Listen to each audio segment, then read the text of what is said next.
여러분 누군가 여러분에게 당신의 인생 속에 가장 놀라운 일은 무엇이었나요? 라고 묻는다면 여러분 어떻게 대답을 하실까요? 저에게 혹시 누군가 그렇게 묻는다면 그렇게 대답할 수 있을 것 같아요. 제 인생에 가장 놀라웠던 일은 내가 예수님을 나의 주, 나의 그리스도로 믿고 만나게 된 것입니다. 라고 말할 수 있을 것입니다. 왜냐하면 예수님은 정말 놀랍고 놀라운 분이시기 때문입니다. 예수님 그 한 분만으로 충분한 분이시기 때문입니다. 여러분은 어떠신가요? 스코틀랜드의 유명한 사역자였던 사무엘 루터포드가 했던 얘기가 있습니다. 그리스도를 얻는 사람은 아무것도 잃지 않는다. 정말 그렇습니다. 예수님을 얻으면 아무것도 잃지 않는 것입니다. 때로는 잃는 것이 있는 것 같아도 사실은 잃지 않는 것이지요. 그래서 빌립보서 3장을 보면 바울은 그런 고백을 하지 않습니까? 자기가 자랑하고 내세우던 모든 것을 쓰레기처럼 여긴다는 것입니다. 왜냐하면 예수님께 발견되고 또 예수님을 얻기 위함이다라고 했어요. 여러분, 신앙생활은 언제 정말 출발이 됩니까? 예수님 그 한 분만으로 충분합니다. 라는 고백을 진정성 있게 가질 때 사실은 신앙생활이 진짜 시작이 되는 것입니다. 오늘 그 은혜가 우리 하늘님교회 모든 성도들에게 있기를 축원합니다. 오늘 우리가 요한계시록을 읽었습니다.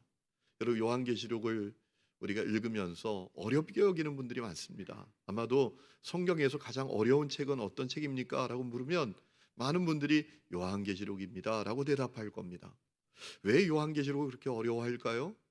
그 성경의 제목이 벌써 심상치 않습니다. 요한계시록, 계시록이에요. 그래서 우리 마음에 벌써 어려운 마음이 들지요. 그뿐만 아니라 이 요한계시록에는 우리가 쉽게 이해할 수 없는 상징, 환상, 비유로 가득한 것을 보기 때문입니다. 그런데 여러분, 성경은 성령의 감동으로 기록이 되었지 않습니까? 그 성경을 주님께서 우리에게 주실 때에는 우리가 사실 읽으면 다 이해할 수 있도록 주신 말씀이에요. 해설서, 주석이 필요해야 이해할 수 있는 말씀이 아니라 우리가 읽으면 다 이해할 수 있도록 주신 말씀이 성경 말씀이에요. 단 하나가 필요합니다. 뭐가 필요할까요? 그 말씀이 주어진 삶의 자리입니다. 그 말씀이 주어진 역사적인 상황, 시대, 문화를 우리가 이해하면 됩니다. 그러면 성경은 해설서 없이도 우리가 다 이해할 수 있는 말씀이에요. 그렇다면 요한계시록의 삶의 자리는 어떤 자리입니까? 그리스도인들이 말할 수 없는 고난을 받는 자리입니다. 로마 황제 가운데 도미티아누스라는 황제가 있었습니다. 이 황제가 네로 황제 못지않게 기독교인들을 박해합니다. 무자비하게 박해합니다. 그래서 요한도 반모섬에 유배되어 있는 것이죠. 자, 그런 상황이 되자 많은 그리스도인들이 두려워합니다. 주님을 떠나고 심지어 배교하게도 합니다. 바로 그러한 때 이 요한계시록을 주신 것입니다. 여러분, 요한계시록을 주신 첫 번째 목적은 무엇인가 하면 그 박해의 시대에 고난의 시대를 살고 있는 성도들에게 위로를 주시고 격려를 주시고 소망을 주시기 위함이었어요. 여러분, 그렇다면 이 박해 시대, 고난의 시대를 사는 성도들에게 가장 큰 위로는 무엇이었을까요? 그들에게 가장 큰 격려는 무엇이었을까요? 예수님이에요. 여러분, 우리에게 가장 큰 위로가 무엇일까요? 세상의 쾌락입니까? 명예입니까? 편안함입니까? 안락함인가요? 아니죠. 예수님이시죠. 여러분, 안타깝게도 많은 성도들이 교회를 다니지만 예수님을 잘 몰라요. 너무나 안타까워요. 여러분, 기독교 신앙의 핵심은 예수님을 믿는 것입니다. 기독교 신앙의 핵심은 예수님이십니다. 예수님을 믿는 것이 기독교 신앙의 사실 전부라고 할 수도 있어요. 그러니 예수님을 모르면 신앙생활이 출발이 안 되는 거잖아요. 그런데 안타깝게도 교회 안에 있는 많은 사람들이 예수님이 누구신지 잘 모릅니다. 그렇기 때문에 먼저 주님께서는 요한을 통해서 고난받는 성도들이 예수님이 누구신지를 바로 알도록 해주셨던 거예요. 고난받는 성도들이 예수님을 바로 알기를 원하셔서 요한을 통해서 먼저 계시록을 시작하시면서 주님이 하셨던 일은 요한을 통해서 예수님이 과연 어떤 분이시냐, 예수님은 누구시냐라는 사실을 알려주시기를 원하셨던 거예요. 그것이 오늘 우리가 읽은 이 본문의 말씀이죠. 자, 오늘 말씀을 보니까 요한이 밤모섬에 유배되어 있던 어느 날이었습니다. 성령께 강력하게 사로잡혔습니다. 그리고 자기 뒤에서 나는 엄청난 음성을 듣게 됩니다. 그는 그것을 비유적으로 표현했는데 나팔 소리 같았다라고 했어요. 나팔이 내 뒤에서 빵 하고 불어오세요. 얼마나 놀랍니까? 엄청난 소리였다라는 겁니다. 그래서 12절 말씀을 보니까 요한이 그 음성의 주인공이 누군지를 알아보려고 몸을 돌이켰어요. 그리고 예수님의 모습을 보게 됐다라는 것입니다. 자, 그러면 요한이 보게 되었던 예수님의 모습은 어떤 모습이었나요? 오늘 말씀을 통해서 우리가 몇 가지로 정리해 볼 수 있는데, 첫 번째는 예수님은 고난받는 교회와 함께하고 계신 분이셨습니다. 여러분 12절 말씀을 보니까 요압이 7 금촛대를 보았다라고 했습니다. 그리고 13절 보면 촛대 사이에 계신 인자 같은 이를 봤다라고 했습니다. 여러분, 인자 같은 이는 의심할 여지 없이 예수님을 가리키는 것입니다.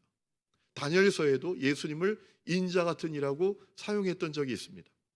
다니엘서 7장 13절 말씀을 보니까 다니엘이 인류의 구원을 위해서 오실 분으로 인자를 소개합니다. 이렇게 되어 있습니다. 인자 같은 이가 하늘 구름을 타고 와서 옛적부터 항상 계시니, 누구를 말하는 걸까요? 옛적부터 항상 계신 이는 하나님을 말하는 거죠. 하나님께 나아가셨다라고 했습니다. 여러분, 인자 같은 이는 예수님이십니다. 우리가 복음서를 보면 예수님께서 당신을 인자라고 여러 번 소개하신 적이 있습니다. 이 인자 같은 이는 예수님을 가리키는 것입니다. 중요한 사실은 인자 같은 이가 촛대 사이에 계셨다라는 겁니다. 여러분, 이 촛대는 무엇입니까? 오늘 우리가 맨 마지막에 읽은 20절 말씀에 답이 있습니다. 7별은 7교회의 사자다. 세번역 성경에 보면 7교회의 지도자다, 7교회의 목회자를 말하는 것입니다. 그리고 7촛대는 7교회다라고 했습니다. 그러니까 예수님이 교회 사이에 계셨다라는 거예요. 자, 요한이 예수님을 보게 됐는데 그 예수님은 어떤 분이신가? 아주 중요한 사실을 보게 됐습니다. 고난받는 교회 가운데 계셨다라는 얘기입니다. 여러분, 주님께서 요한에게 이 장면을 보여주신 이유는 고난받는 성도들이 이 사실을 똑바로 알기를 원했던 것입니다. 예수님은 어디 계시냐? 고난받는 교회와 함께하고 계십니다. 우리가 지금 이렇게 고난을 받는 것은 주님이 우리를 떠나셨기 때문도 아니고, 주님이 우리를 버리셨기 때문도 아니고, 주님이 우리를 방치하셨기 때문도 아니라, 주님은 고난받는 교회와 함께하고 계신다. 이 사실을 알기를 원하셨던 거예요. 여러분, 이것은 오늘 우리도 분명히 기억해야 할 것입니다. 주님 오늘 우리와 함께하고 계십니다. 주님 오늘 교회와 함께하고 계십니다. 우리가 교회 아닙니까? 성령이 우리 속에 계시니까 우리 마음이 성전이 되었으니까 우리 각 사람이 다 교회 아닙니까? 예수님은 어떤 분이신가? 당신의 고난받는 교회와 함께하고 계신 분이시다. 여러분, 그것은 틀림없는 사실이에요. 믿어 의심치 말아야 될 사실이에요. 그렇기 때문에 사실 여러분, 우리가 고난의 시대를 살고 있는데 이 고난의 시대에 우리의 관심은 주님이 어디 계시냐, 주님 우리를 떠나셨냐, 우리를 버리셨냐, 여기에 있는 것이 아니라 우리의 관심은 우리와 함께 하시는 주님이 우리를 어떻게 바라보실까? 주님의 눈에는 우리가 어떻게 보여질까? 거기에 관심이 있어야 하는 것입니다. 여러분, 주님께서 우리에게 고난을 허용하시는 이유는 우리를 고통스럽게 하시기 위함이 아닙니다. 주님께서 이 고난의 상황을 우리에게 허용하시는 중요한 이유는 우리가 알곡 신자가 되고 참 믿음의 사람이 되기를 원하시기 때문입니다. 여러분, 그것은 세례 요한이 벌써 증언을 하지 않았습니까? 마태복음 3장을 보면 세례 요한이 증언하기를 예수님이 오시면 그분이 불과 성령으로 세례를 베풀어 주실 것이고 손에 키를 들고 알곡과 가라지를 나눌 것이다 라고 하셨어요. 주님께서 우리에게 고난의 상황을 허용하시는 이유는 우리가 알곡 신자가 되기를 원하시기 때문입니다. 여러분, 그거 아시죠? 바람이 불어보기 전에는 그 열매가 알곡인지 가라지인지 잘 몰라요. 편안하고 모든 것이 순조로울 때, 모든 것이 잘 풀릴 때, 비닐하우스 안에 온실 속에 있을 때에는 그 열매가 진짜 실한 열매인지 아닌지 잘 모릅니다. 알곡인지 가라지인지는 바람이 불어보면 아는 거예요. 그래서 주님께서 우리에게 고난을 허용하시는 겁니다. 바람이 불어보지 않고 그가 알곡인지 그가 가라지인지 어떻게 알겠어요? 여러분, 그렇기 때문에 오늘 말씀을 통해서 중요한 사실을 우리가 깨닫지 않습니까? 예수님 어떤 분이신가? 고난받는 교회와 함께하고 계신다. 그렇다면 우리의 관심은 어디에 있어야 되는가 하면 우리와 함께 하시는 주님께 우리는 어떻게 보여질까? 우리와 함께 하시는 주님은 우리를 어떻게 바라보실까? 거기에 관심을 두고 알곡 신자가 되어야 할 줄로 믿습니다. 정금 같은 믿음을 가진 성도가 되어야 할 줄로 믿습니다. 두 번째로 요한이 보았던 예수님의 모습은 무엇입니까? 예수님은 하나님이신 것을 보게 됐습니다. 자, 오늘 13절부터 보면 구체적으로 요한이 예수님의 모습을 보게 되는데요. 발에 끌린 옷을 입고 가슴에 금띠를 띠고 14절 머리와 털의 희기가 양털처럼 눈처럼 희었다라고 했습니다. 여러분, 다니엘서를 읽어보고 다니엘서를 아는 사람은 이 예수님의 모습을 보고 딱 기억나는 사람이 있어요. 딱 생각나는 분이 계십니다. 아, 이 모습은 누구하고 똑같은 모습이잖아. 이렇게 금방 알아챌 수 있습니다. 다니엘서를 읽어보는 분이라면. 여러분, 그러니까 이 당시에 고난받는 그리스도인들은 다니엘서를 다 알고 있다고 지금 여기고 있는 거예요. 그래서 이 주님의 모습을 보여주신 거예요. 그리고 이 모습을 볼 때, 야, 이 모습이 누구 모습하고 똑같잖아 라고 눈치채도록 하신 것입니다. 누구 모습하고 똑같을까요? 하나님의 모습이에요. 하나님의 모습. 여러분, 다니엘서 7장 9절을 보니까 다니엘이 환상 가운데 보좌에 앉으신 옛적부터 항상 계시니 하나님께 나아가는데 그 하나님의 모습을 다니엘이 보게 됩니다. 그리고 소개하게 됩니다. 이렇게 소개했어요. 그의 옷에 희기가 눈처럼 희고 그의 머리털은 깨끗한 양의 털 같았다라고 했어요. 그 모습이 하나님의 모습이에요. 여러분, 그 하나님의 모습이 또 예수님의 모습 그대로잖아요. 즉 요한이 예수님의 모습을 봤는데요, 머리와 털의 희기가 양털처럼 눈처럼 희었다라고 했습니다. 그러니까 요한이 본 예수님의 모습은 어떤 모습이었을까요? 하나님의 모습이었다라는 거예요. 다시 말하면 예수님은 사람이 되신 하나님이시다라는 거예요. 예수님은 그저 많은 신들 가운데 하나가 아니라 사람이 되신 하나님이시다라는 거예요.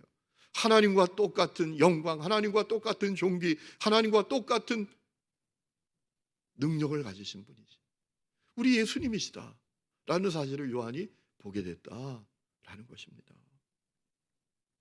16절 말씀해 보니까 그 얼굴에 해가 힘있게 비치는 것 같더라라고 했습니다. 거룩하고 거룩한 분이셨다라는 겁니다.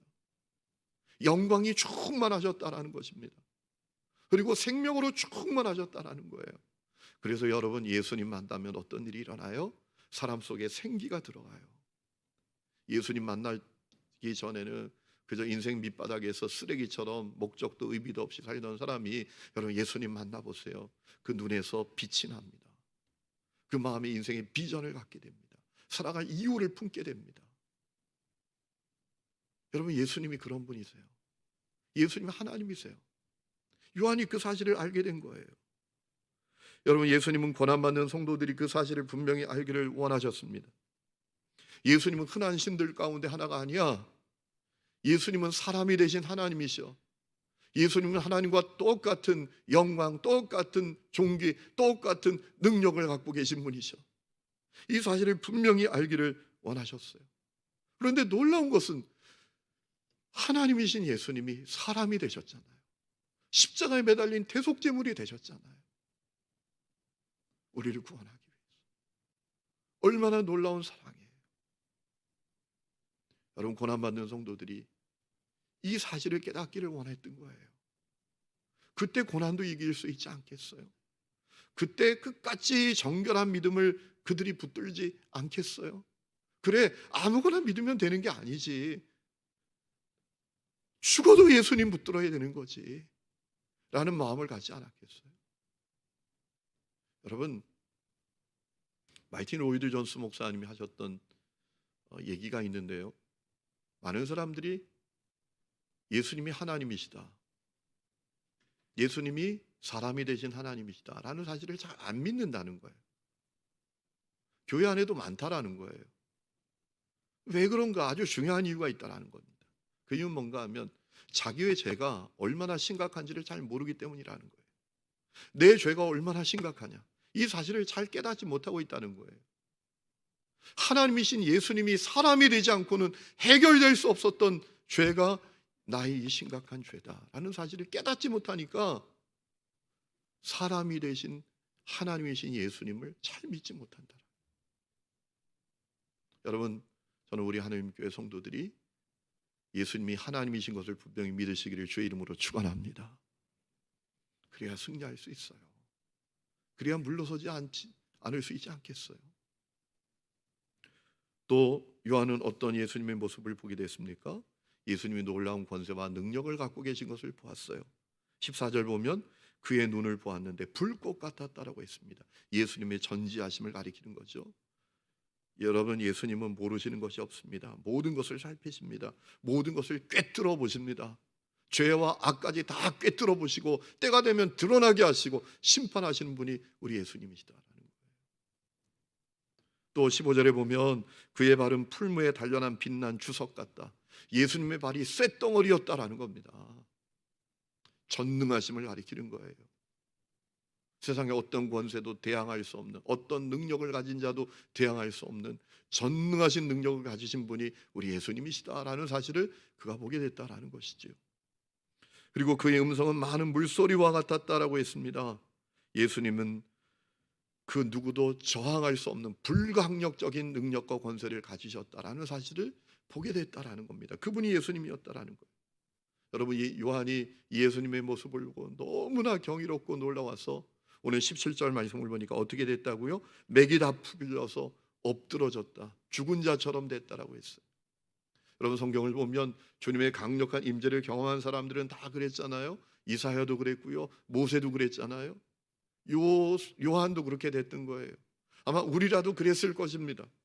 자, 그런데 그때 예수님께서 요한을 어루만지시면서 더 놀라운 사실을 알려주십니다.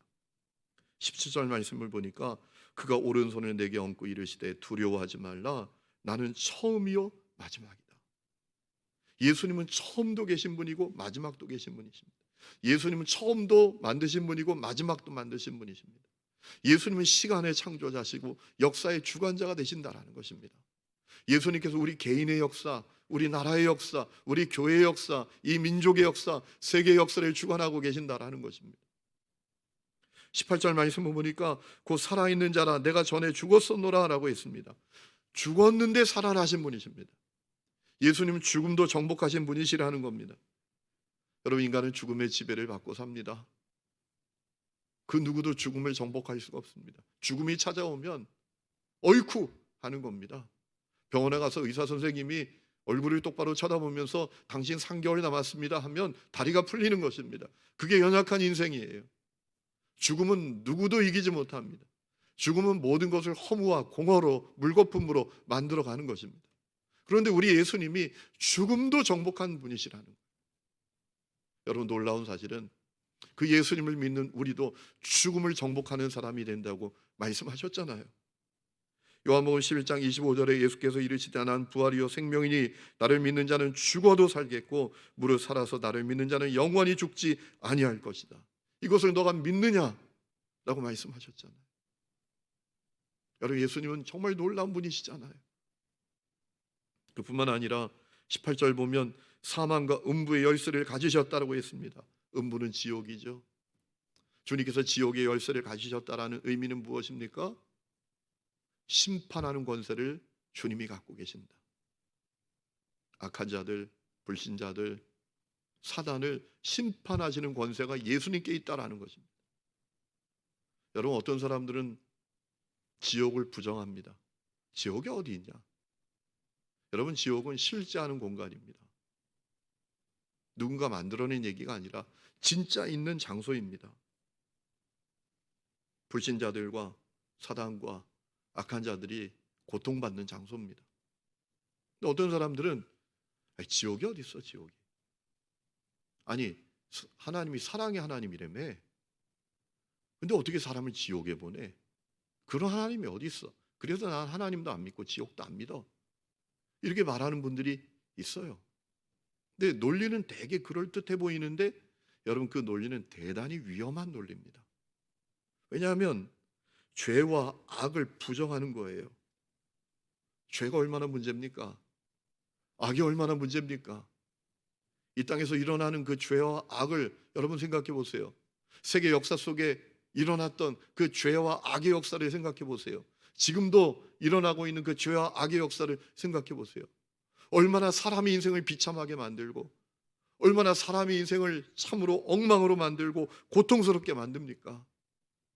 얼마 전에 조 아무개란 분이 교도소에서 출소한다니까 나라가 난리가 나잖아요. 한 여자아이를 정말 비참하게 만들어 놨잖아요. 여러분, 지옥을 부정한다는 것은 죄와 악을 부정하는 거예요. 죄와 악을 아무 대가도 치르지 않는 선으로 만드는 거예요.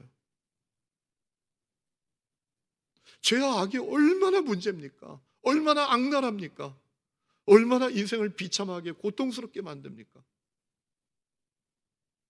지옥은 그런 악한 자들, 불신자들, 사단을 위해서 주님이 예비하신 장소인데 그것을 부정한다는 것은 죄와 악, 아이 그게 별거야. 다 좋은 거야. 선이야. 근데 실제로는 안 그렇잖아요. 그 조 아무개란 분이 출소한다 하니까 나라가 난리가 나잖아요. 동네에서 절대로 이 동네에 못 온다. 죄와 악이 문제라는 거 아닙니까? 죽어야 된다라고 말하잖아요. 대가를 치러야 된다고 말하잖아요. 그게 지옥입니다. 그런데 여러분, 우리 주님은 사람들이 지옥에 오지 않기를 원하고 계세요. 마가복음 1장 15절 말씀을 보니까 예수님께서 공생애를 시작하시면서 첫 번째 외쳤던 외침이 무엇입니까? 이런 말씀 아니에요. 때가 찼다. 하나님의 나라가 가까이 왔다. 회개하고 복음을 믿으라. 주님이 가장 먼저 선포하신 것은 천국이에요. 하나님 나라예요. 지옥을 말씀하신 게 아니에요. 압축하면 이런 말씀이죠. 회개하고 천국 가라. 주님 모든 사람들이 지옥 가는 걸 원하지 않으세요. 천국 가기를 원하고 계세요. 그러나 끝까지 돌이키지 않고 끝까지 그 악랄한 죄에서 악에서 돌이키지 않으면 그들에게 지옥이 예비되어 있는 거예요. 우리 주님께서 심판의 권세도 갖고 계십니다. 우리 주님은 권세와 능력을 갖고 계신 분이에요. 죽음도 정복한 분이세요.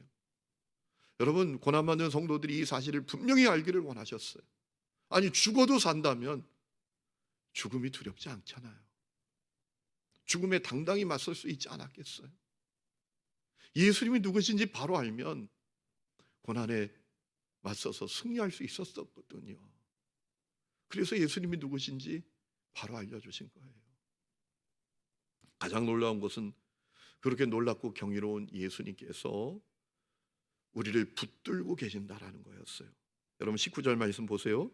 예수님께서 요한이 본 것을 기록해라 라고 하셨어요. 그리고 바로 20절에 요한이 헷갈리지 않도록, 혼당하지 않도록 요한이 본 것이 무엇인지를 정확하게 알려주셨습니다.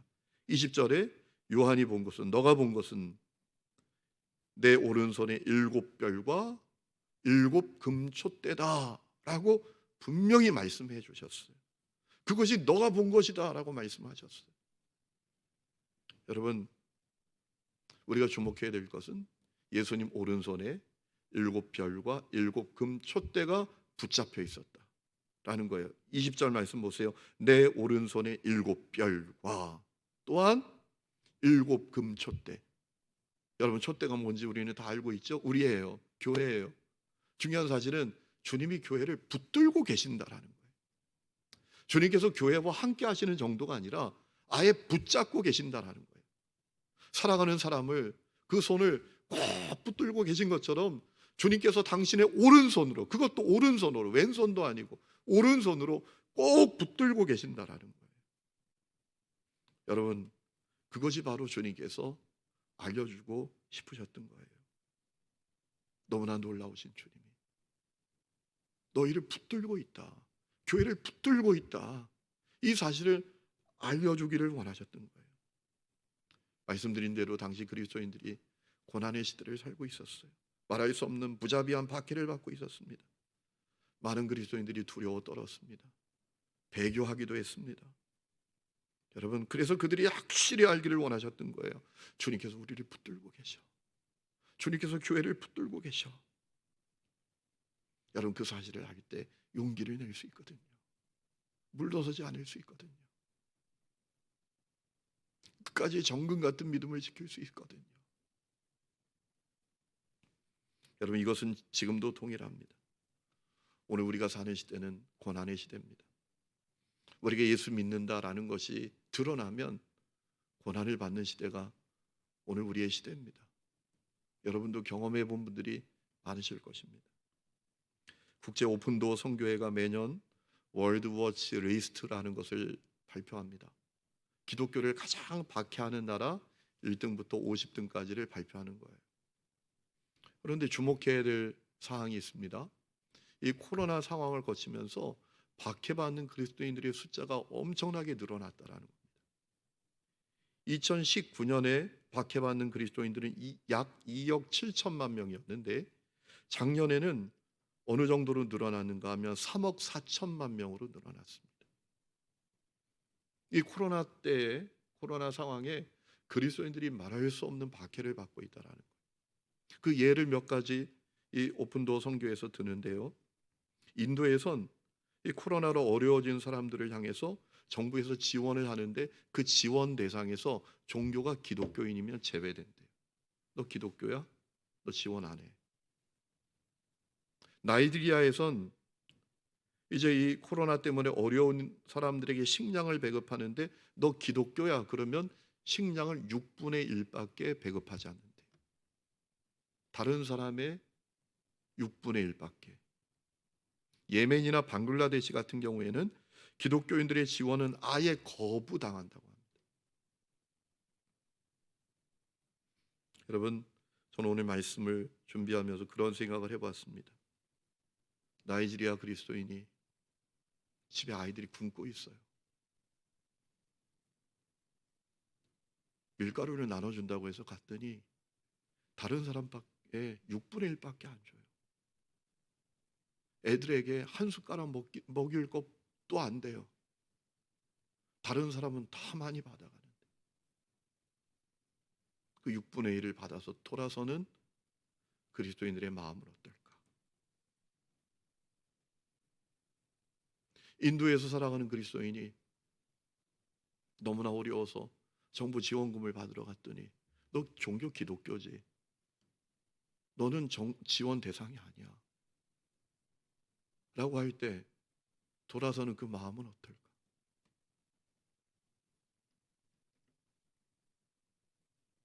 여러분, 그때 예수님 모르면, 예수님이 얼마나 놀라운 분이신지 모르면 예수 부인하는 겁니다. 종교가 뭐야? 아무거나 다 믿으면 좋지 뭐. 신앙생활이 뭐 전부야?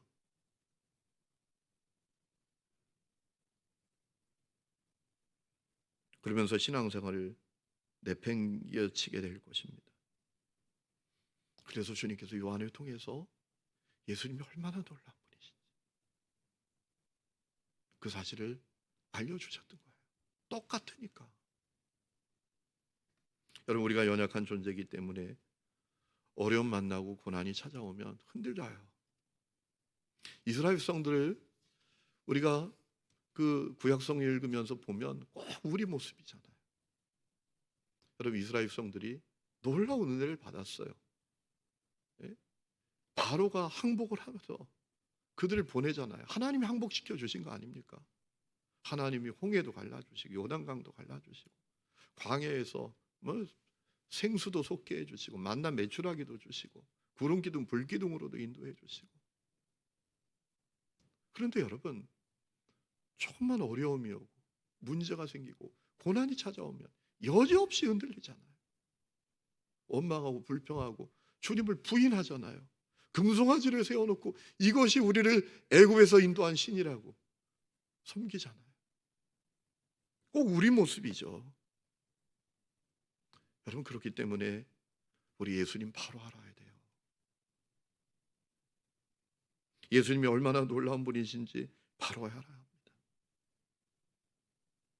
그리고 우리 중심에 이 예수님 한 분만으로 정말 충분합니다 라는 고백이 우리 가운데 일어나야 합니다. 그래야 고난의 때에도 순결한 믿음을 지킬 수 있는 거예요. 끝까지 예수 붙들 수 있는 거예요. 고난을 이길 수 있는 겁니다.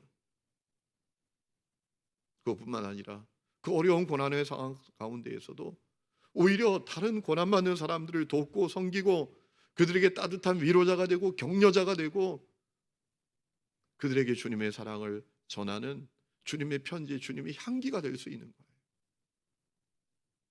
여러분, 초대교회 성도들이 원형 경기장에 던져지고 십자가에 매달리고 밤에 불쏘시개로 태워지고 그렇게 말할 수 없는 고난 가운데 살면서도 서로를 위로하고 격려하고 자기 것을 팔아가지고 가난한 사람, 복음 때문에 모든 것을 잃어버린 사람들에게 나눌 수 있었던 이유가 뭘까요? 다른 건 아닙니다. 그들이 예수님이 누구신지 분명히 알았기 때문입니다. 예수님 한 분만으로 충분합니다 라는 분명한 신앙의 고백이 그들에게 있었기 때문입니다.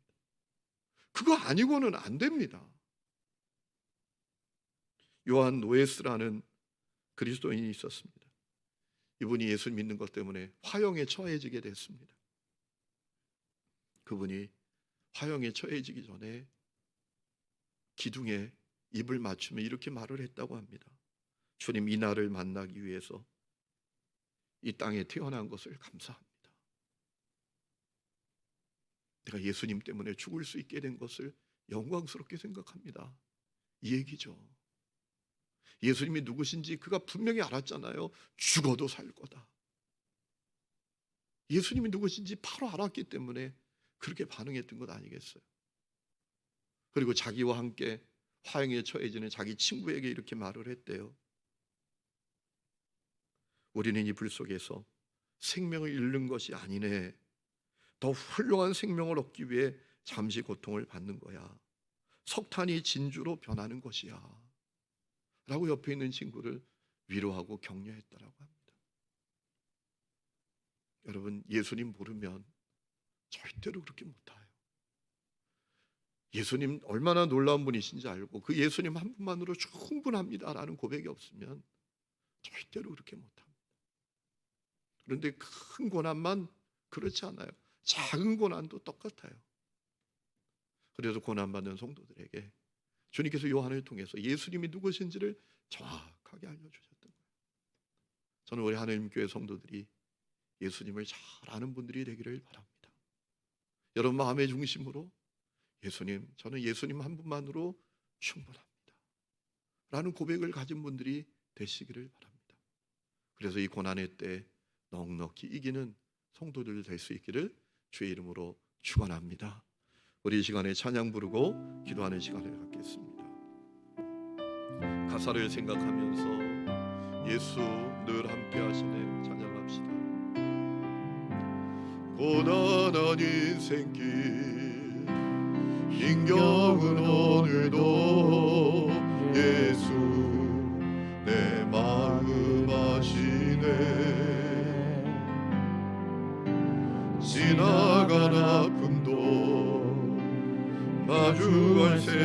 오늘도 예수 내 마음 아시네.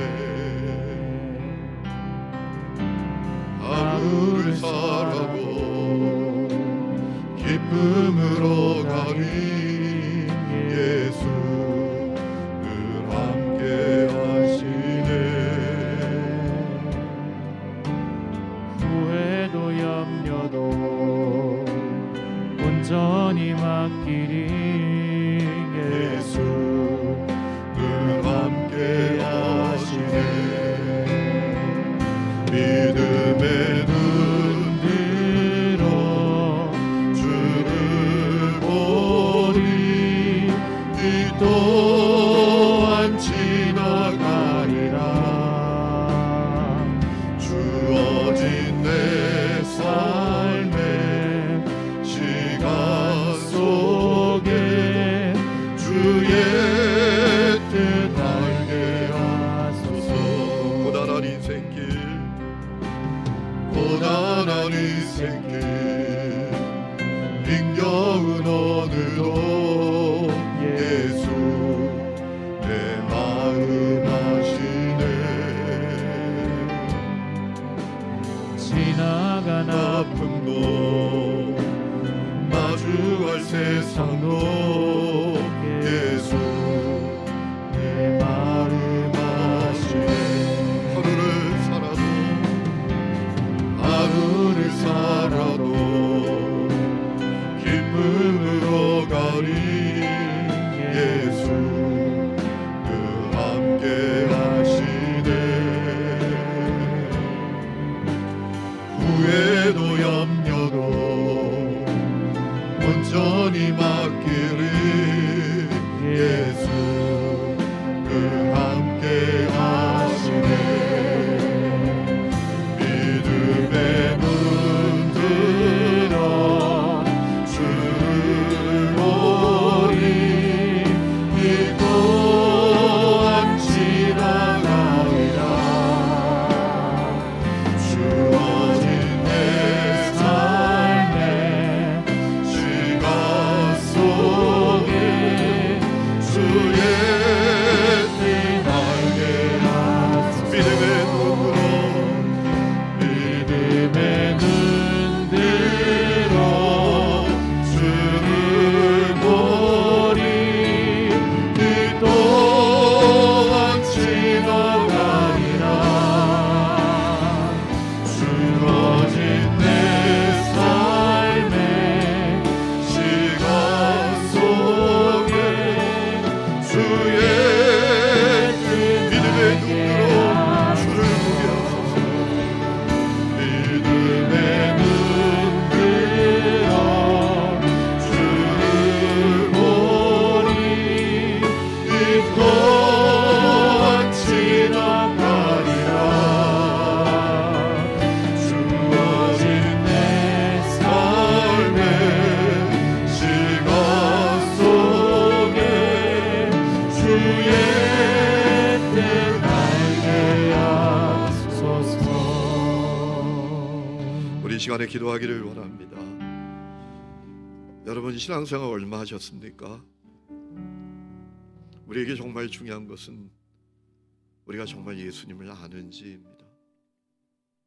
우리 마음의 중심에 주님 저는 예수님 한 분만으로 충분합니다 라는 그 진정성을 있는 고백을 갖고 있는지, 그것이 중요합니다. 예수님 알지 못하면 다 무너지는 것입니다. 조금만 어렵고 고난이 오고 환난이 오고 박해가 오면 다 무너지는 것입니다. 그래서 요한계시록을 시작하시면서 우리 주님께서 요한을 통해서 예수님이 어떤 분이신지 누구신지 분명히 보여주셨던 것입니다. 여러분 우리가 예수님 알기를 원합니다. 우리도 마음의 진정성 있는 고백을 가지고 주님 저는 예수님 한 분만으로 충분합니다 라는 고백을 가지기를 원합니다. 그 은혜를 우리에게 허락해달라고 우리가 잠시 동안 함께 기도합시다. 기도합니다. 하나님 아버지 이 시간에 믿음으로 간구합니다. 우리에게 예수님을 알게 하여 주시옵소서. 예수님을 바라보게 하여 주시옵소서.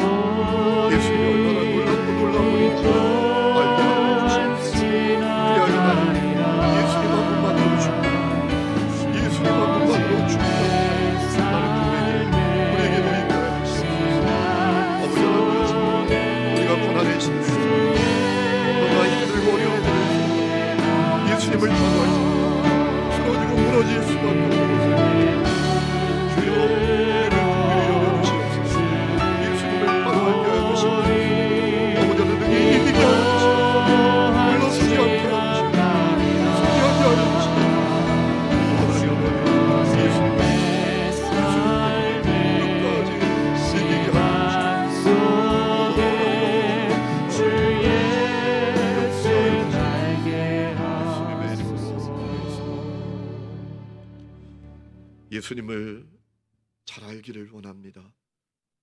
그래서 우리 마음의 중심에 주님, 저는 예수님 한 분만으로 충분합니다 라는 고백을 갖기를 원합니다. 그래야 너무나 어렵고 힘든 때이지만 이 어려운 때를 잘 이기면서 물러서지 않고 정금 같은 믿음의 소유자로 서기를 원합니다. 주여, 우리에게 은혜를 허락하여 주시옵소서. 이제는 우리 주 예수 그리스도의 은혜와 하나님 아버지의 놀라운 사랑과 성령의 내주 동행하심이 우리 하늘 이음의 모든 가족들과 그 삶의 모든 부분들 위에, 그리고 이 나라와 이 민족 위에 지금부터 영원토록 함께 계시기를 간절히 축원하옵나이다. 아멘.